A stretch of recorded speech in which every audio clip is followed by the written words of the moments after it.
This is Wayne Rivers at FBI, where we build better contractors. This week, I want to talk about the state of the succession planning art. 34 years I've been doing this, and sometimes I get a little frustrated. So 3 things happened to me, like within a short span of maybe a couple weeks. I spoke to a Wall Street Journal reporter who was doing a story about business succession. I went to an industry conference, and on the way either to or from the conference, I read a book about contractor exit planning. And these 3 things just got together in my mind, started percolating, and I started thinking about, is this really the state of the art in succession planning in 2023? It just was kind of blowing my mind. I'm a little worried, to be blunt about it. So now, what about this is important to you? Well, succession planning comes up all the time in our conversations, in our peer groups. I heard a reputable speaker say that the average age of a contractor today is 61 years old. And furthermore, 90% of senior leaders in construction firms plan to exit out in the next 5 years. Wow, I mean, that could be earth-shaking for the senior leaders. 90% of senior leaders that are running companies today will be elsewhere or in very different roles in 5 years. Boy, that's something. So now, what confluence of things popped into my mind as I'm mulling over these sources? First, one of the sources was a focus on industry. I think the comment was, we focus on 18 different industries. Wait, isn't that the opposite of focus? Construction is a unique industry, unique accounting. Virtually every job is unique. Every job site is unique. Your trade partners change. I mean, construction is a very different industry. Seems to me that there's plenty to focus on in this one industry rather than trying to broaden it to 18. I heard lots of references in these various sources to bringing in HR leaders as an integral part of the succession planning process. Again, I just have to shake my head. Small to mid-sized contractors, even some very large contractors, don't have HR leaders that rise to the level of, C-level, COO, CFO, CEO, strategic partners in the business. Certainly small and medium contractors do not have that person. Big contractors maybe, but I can't remember the last time an HR director or senior HR person in a contracting company was really integral to the succession planning process. Anyway, third thing, I heard about outside boards. Okay, and I heard a speaker talk about an outside board composed of the CPA, the attorney, the insurance agent, the banker, and the CFO. What's outside about that? Aren't all those professionals already in the employ? Don't you already cut checks to those professionals? Putting them on your board makes them better. How? Putting them on a board makes them smarter, makes the information they deliver to you better, higher quality. That doesn't make any sense. Boards need to be like peer groups. They need to be composed of people who are wearing the same shoes you wear. Brother and sister contractors, brother and sister business people that know what it takes to meet payroll and run a business and grow and prosper. Putting your professionals on a board when they're already in your employ doesn't make any sense at all to me.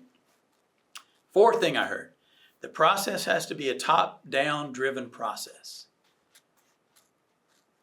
If the process is driven by the senior leaders, those who intend to depart in the next 5 years potentially, who is the process going to favor? I think the way we approach it, the way we think this has to be done is when you look at succession planning in a construction company, sure, you've got to have the senior leaders on board, absolutely right. But don't you have to have the successors on board too? And don't you have to have some representative group of the employees that have transparency into the process so that everybody knows what's going on in the organization and they can be aligned and be a part of the same culture and the same strategy going forward? Everybody in the organization needs to be involved to some level. It can't be top down only, and then everybody else just takes their marching orders. What does that say about the leadership of the successors? If they even allow that to happen, which brings me to my next point. Excessive deference to the senior generation on the part of the junior generation. I wrote a paper, I think, ages ago about, actually questioning the courage of next generation successors because of this excessive deference to the senior generation. Now, I know that you love that senior group of people, whether they're moms and dads or aunts and uncles or even just valued friends with whom you've been working for a long time. I understand that. But lionizing those people and deferring excessively to those people says awful things about the courage you need to run a construction company. If you're a deferential person, maybe construction is not the industry for you. It's got to be win-win. When I think about win-win, I think about an equation. I wasn't all that great at math. I was okay. But I know that equations have to balance, right? If you do something to one side of the equation, you have to do the same operation on the other side, or it won't balance. So if all the advice goes on the senior side of the equation, and you've got the lawyer and the CPA and everybody working for the benefit of the senior side to make sure their exit is sound, and little or no effort is put over on the other side of the equation, the successor generation, how is that win-win? That's really just setting the successor generation up for a lot of hard work and potential failure, which nobody wants. Nobody wants that. Okay, to us, succession is three things. It's not one thing, it's three things. Okay, every writer, the Wall Street Journal reporter had talked to experts all over the USA. She gets around to me, she's never heard most of this stuff before. Why? Because the other experts always focus on ownership succession, which is the easiest part of it. You've got to have, in addition to that, management succession. Who is going to estimate stuff? Who is going to construct stuff? Who is going to maintain equipment? There's got to be some management succession in that group, in that process as well. And then the third piece is leadership. Somebody or some group of people has to lead, and maybe they need training to lead. Maybe they're not ready yet. So without those three pieces working in concert, succession can't be as effective as it should be. All right, so now let me climb off my soapbox and tell you what succession, what's the key component of succession? Number one, time. Give yourself time. People come and go. Change management is hard. It's challenging. What's the oft-quoted statistic about Fortune 500 companies? Something like 90% of change initiatives go unresolved. They don't produce the changes desired. Economic cycles change. You screw up. You go in one direction only to find it's an improper direction, and you need to pull back and maybe head in a different direction. Give yourself time. You've got to have time to teach and mentor successors. You've got to get them the education and training they need, and potentially you need to be able to go to your peer group or some other source of risk-taking peers and find the answers that work for them in their succession planning process. Makes sense, doesn't it?